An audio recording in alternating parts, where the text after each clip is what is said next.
आज सम्राट ऑफिसमधून राणी अगोदरच बाहेर पडला. ऑफिस सुटल्यावर ती निघाली घरी जाण्यासाठी. तेव्हा सम्राटचा मित्र अमर राणीसमोर येऊन म्हणाला, "वहिनी, तुम्हाला सम्राटने कारने घरी जायला सांगितलंय." नेहमी रिक्षाने प्रवास करणारी ती सुखावली. आज पहिल्यांदाच त्याने तिच्यासाठी कार अरेंज केलेली. सम्राट होता तो, त्याचा जीव तिच्यात गुंतलेला. आज ती खूपच सुंदरही दिसत होती. त्यामुळे तिने पब्लिक ट्रान्सपोर्टने प्रवास करावा असं त्याला अजिबात वाटत नव्हतं. म्हणूनच त्याने अमरला सांगितलेलं, तिला कारने घरी जायला सांग असं. राणी काही न बोलता कारमध्ये जाऊन बसली. ती घरी आली आता तशी माधवी राणीला पाहून तिला भेटायला आली. "राणी, तू आली? सम्राट नाही आला अजून घरी. आई ते ऑफिस कामासाठी बाहेर गेलेत." राणी म्हणाली त्यांना. "बरं, जा फ्रेश होऊन ये तू." "हो आई," म्हणत ती रूममध्ये गेली. राणीचं जेवण झालं तरी सम्राट नव्हता आला घरी. ती खूप रागवलेली त्याच्यावर. "अहो, आजही तुम्ही लवकर नाही घरी आलात. आज तुम्ही घरी आल्याशिवाय मी झोपणारच नाही. तुम्हाला कितीही उशीर झाला तरी बघेन मी तुमची वाट. एक एक क्षण तुमच्या आठवणीत खूप मोठा भासत आहे मला." ती स्वतःशीच बोलत होती. खरं तर सम्राट आणि राणी एकमेकांवर खूप प्रेम करत असतात. आता हा विरह राणीला नकोसा झालेला. पण सम्राट, तो का येत नव्हता लवकर घरी त्याच्या राणीकडे? राणीला मात्र तो कधी घरी येतोय आणि त्याचा सहवास मला लाभतोय असं झालेलं. खूपच आतुरतेने ती वाट पाहत होती त्याची. तेवढ्यात तो दारातून रुबाबात चालत आत आला. नेहमीप्रमाणेच आजही खूपच कातील होती त्याची अदा. ब्लॅक शर्टमध्ये त्याची मस्क्युलर बॉडी पाहून ती तर पाहतच राहिली त्याच्याकडे. त्यात त्याने शर्टची वरची 2 बटणं लावलीच नव्हती. दुपारी डोळ्यांवर लावलेला गॉगल आता नव्हता लावला.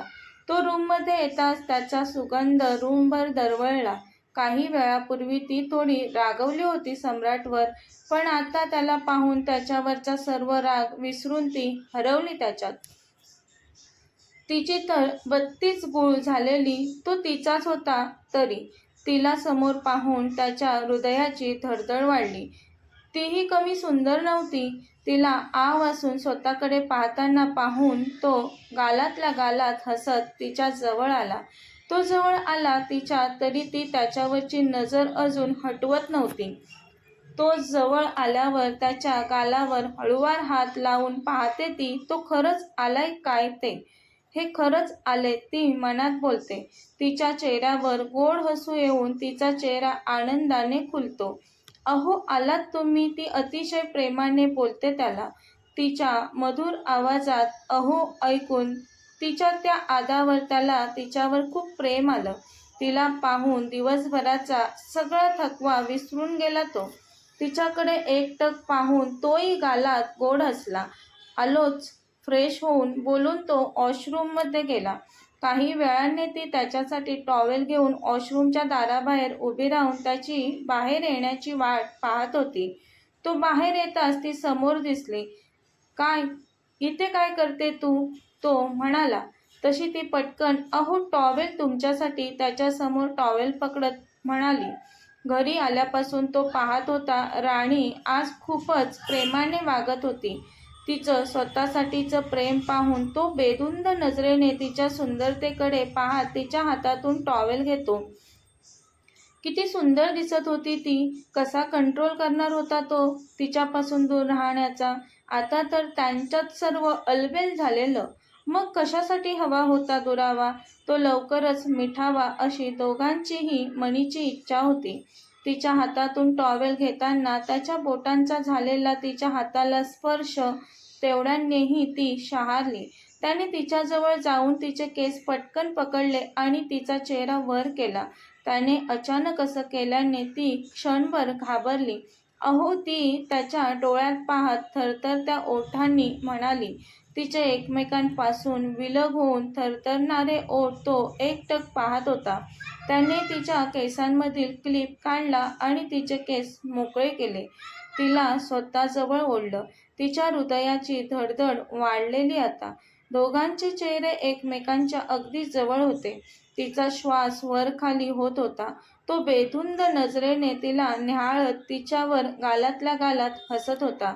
तिच्या जवळ असल्याने आता कशाचंच भान नव्हतं राहिलं त्याला. तो पूर्णपणे राणीमय झालेला. तिच्या ओठांपाशी तो आला तसे तिने हलकेच डोळे मिटले. तिचा हात त्याच्या उघड्या छातीवर होता. तिला वाटलं तो तिला किस करेल म्हणून ती वाट बघत होती. ती सम्राटच्या अगदी जवळ असल्याने ती त्याच्यात धुंद होऊन गेली. अंगावर शहारे येत होते तिच्या. त्याने हलकेच तिच्या गालावर ओठ टेकवले आणि तो पटकन बाजूला झाला. त्याच्या असं करण्याने तिने पटकन डोळे उघडले आणि ती त्याच्याकडे रागाने पाहू लागली. काय काय झालं असं? माझ्याकडे अशी रागाने का पाहतेस? खूप थकलोय मी. झोप आले मला बोलून तो तिच्यापासून दूर जाऊ लागला. तिला वाटलं तो माझ्यावर खूप प्रेम करेल, मला प्रेमाने जवळ घेईल, किस करेल. पण तो तसं न करता मी खूप थकलोय असं म्हणाला तिला. त्याच्या प्रेमात ती पूर्णपणे स्वतःला विसरून गेली होती. हे नाही माझ्यावर प्रेम करत या विचाराने ती रडू लागली आता. तिला चिडवून तिच्यावर गालातल्या गालात हसणारा तो तिचा रडायचा आवाज ऐकून लगेच मागे फिरला. तो तर फक्त तिला चिडवत होता, पण आता ती रडायला लागली ते पाहून तो म्हणाला, अगं राणी, मी फक्त मजा करत होतो तुझी. रडायला काय झालं लगेच तुला? बोलू नका तुम्ही. मी केव्हापासून तुमची वाट पाहते आणि तुम्हाला झोप आली. ती रडतच त्याला बोलली. या रडक्या ध्यानाच्या मी खूप प्रेमात आहे म्हणून. नाहीतर अशा रडव्या मुली मला नाही आवडत, तो स्वतःशीच म्हणाला. आता तिच्या जवळ जाऊन उभा राहिला. त्याला जवळ आलेलं पाहून ती लगेच म्हणाली, नका येऊ तुम्ही माझ्याजवळ. आता का आलात तुम्ही माझ्याजवळ? जावा जावा ना, झोपा तुम्ही. ती खूपच चिडले ते पाहून तिला मनवण्यासाठी त्याने तिला पटकन 2 हातांवर उचलून घेतलं. ती रागात सोडा सोडा मला बोलत होती. तुम्ही झोपा, खूप थकलात ना तुम्ही, आराम करा, सोडा मला. मी वेडी आहे ना तुमची वाट बघायला. तुमचं अजिबात प्रेम नाही माझ्यावर. मीच वेड्यासारखं प्रेम करते तुमच्यावर. सोडा सोडा मला. खोटं खोटं प्रेम दाखवण्याची काही गरज नाही.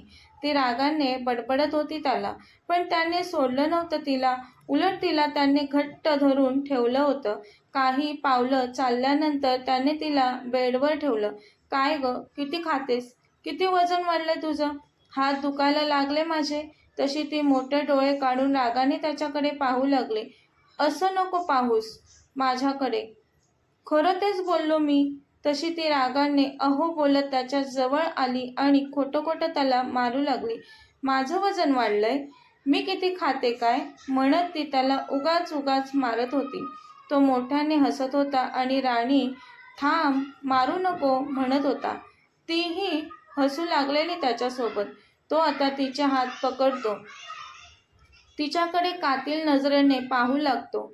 पण त्याचा तिच्या अंगावर तोल जातो आणि तो बेडवर पडतो. तिच्या अंगावर तो पडतो. दोघे एकमेकांकडे प्रेमभऱ्या नजरेने पाहू लागतात. त्याच्या कातील नजरेने हाय मैं मर जावा अशी तिची अवस्था होऊन तिच्या पोटात फुलपाखरं उडू लागतात. तिचं अंग शहारलं होतं त्याच्या जवळ असण्याने. ती स्वतःला पूर्णपणे विसरलेली. तिने त्याच्या गळ्याभोवती तिचे हात गुंफलेले. त्याच्या नजरेत एकटक पाहत होती ती. एकमेकांचे श्वास आता त्यांना जाणवत होते. तिच्या डोळ्यात तो त्याच्यासाठी अतिशय प्रेम पाहत होता. त्याने हळूच तिच्या कपाळावर ओठ टेकवले. तसं तिने त्याला आणखी जवळ ओढलं आणि दोन्ही हाताने त्याला मिठी मारली. तिच्या या अनपेक्षित कृतीने तो खुश झाला. त्याचेही हृदय जोरजोरात धडधडू लागलं होतं. तो तिच्या चेहऱ्यावर हळूवार ओठ टेकवत होता. तिची सहमती आहे हे पाहून तो अलगद पुढे सरकला आणि त्याने तिच्या ओठांना ओठांनीच कैद केलं. दोघांचं प्रेम हळूहळू फुलू लागलं. काही वेळाने त्यांचा हळूवार स्पर्श अग्रेसिव्ह झाला. त्याची अल्लड निरागस क्युटी थरथरत होती आता, तरीही त्याला त्याच्या तितक्याच प्रेमाने साथ देत होती. त्याचं मन भरलं तेव्हा त्याने तिच्या मानेवर ओठ टेकवले. तिथे त्याने चावा घेऊन प्रेमाची निशाणी सोडली. ती कळवळली तसा तो तिच्यापासून बाजूला झाला. त्याच्या हातावर डोकं टेकवून तो तिच्याकडे एकटक पाहत होता. ती अतिशय लाजून तिच्या मधुर आवाजात अहो बोलते त्याला.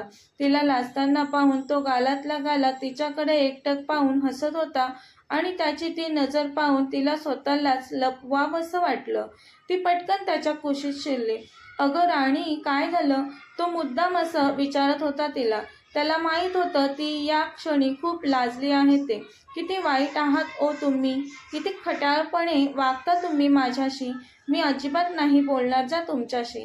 काय मी वाईट आणि खट्याळ आहे? तो विचारतो तिला.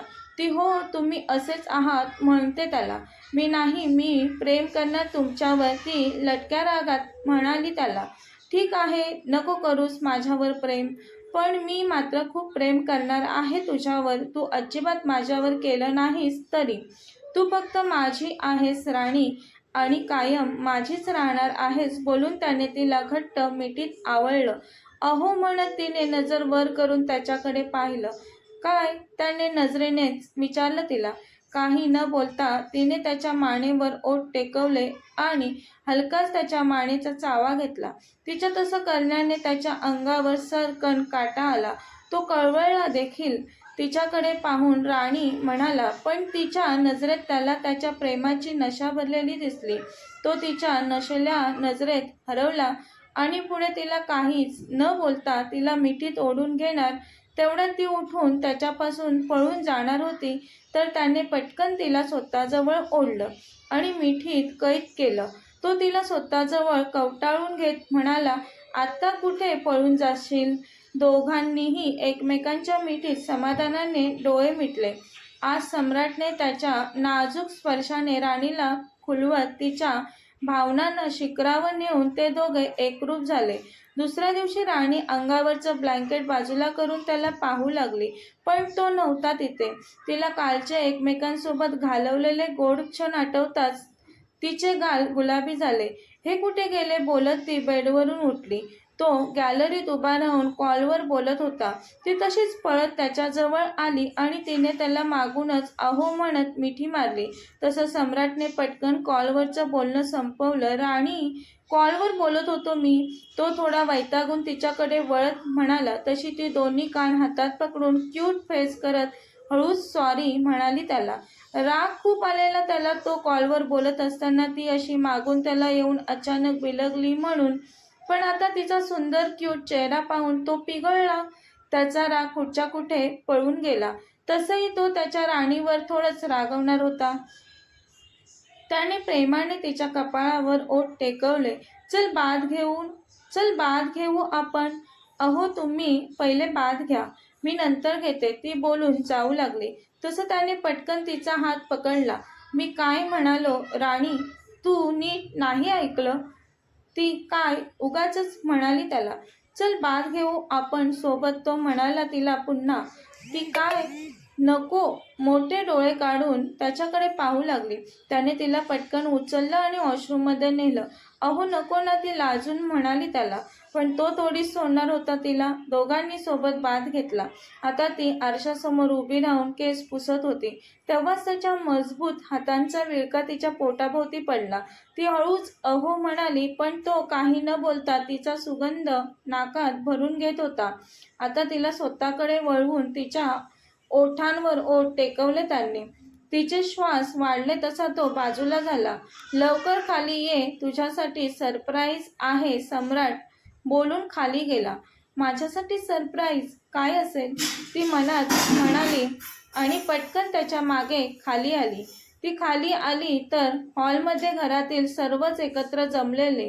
येसू काका, यशवंत काका, तिचे वडील डॉन, भाऊ सूरज, सम्राटची आई माधवी, वडील मधुकर, सम्राटची काकी, आत्या सगळेच होते. सम्राट राणीच्या जवळ येऊन राणीच्या हाताला पकडून सर्वांच्या समोर जाऊन उभा राहतो. राणीसमोर गुडघ्यावर बसतो. तशी ती पटकन म्हणते, अहो तुम्ही अगोदर उठा. असे का बसलात तुम्ही माझ्यासमोर? त्या साधा निरागस राणीचं बोलणं ऐकून घरातले सगळेच मोठ्याने हसतात. सगळे का हसत आहेत त्या वेडीला काहीच कळत नाही. ती सर्वांकडे थोडं अवघडलेल्या नजरेने पाहते. तो गालात हसत तिच्यासमोर डायमंडची सुंदर रिंग पकडतो. ती रिंग पाहून ती खूप खुश होते. गोड हसू उमटतं तिच्या चेहऱ्यावर. अहो बोलते ती त्याला. तसा तो आय लव्ह यू राणी म्हणत तिच्या बोटात रिंग घालतो. ती सर्वांसमोर थोडं लाजत त्याला आय लव्ह यू टू म्हणते. घरातील सर्वजण टाळ्या वाजवतात. सम्राट तिला प्रेमाने जवळ मिठीत घेतो. अहो काय करताय, सगळे आहेत ना इथे. ती पटकन त्याच्यापासून बाजूला होऊन म्हणते. पगळी वेडी मनात म्हणतो तो. आणि आता आई बाबा थँक्स. माझं राणीवर खूप प्रेम होतं आणि तुम्ही योगायोगाने माझं लग्न राणीसोबत लावलं. मी राणीसोबत खूपच खुश आहे. बोलून राणी आणि सम्राट आज पहिल्यांदाच जोडीने घरातल्या सर्वांना नमस्कार करून त्यांचा आशीर्वाद घेतात. सर्वजण त्यांच्या सुखी वैवाहिक जीवनासाठी त्यांना भरभरून आशीर्वाद देतात. सुखी राहा.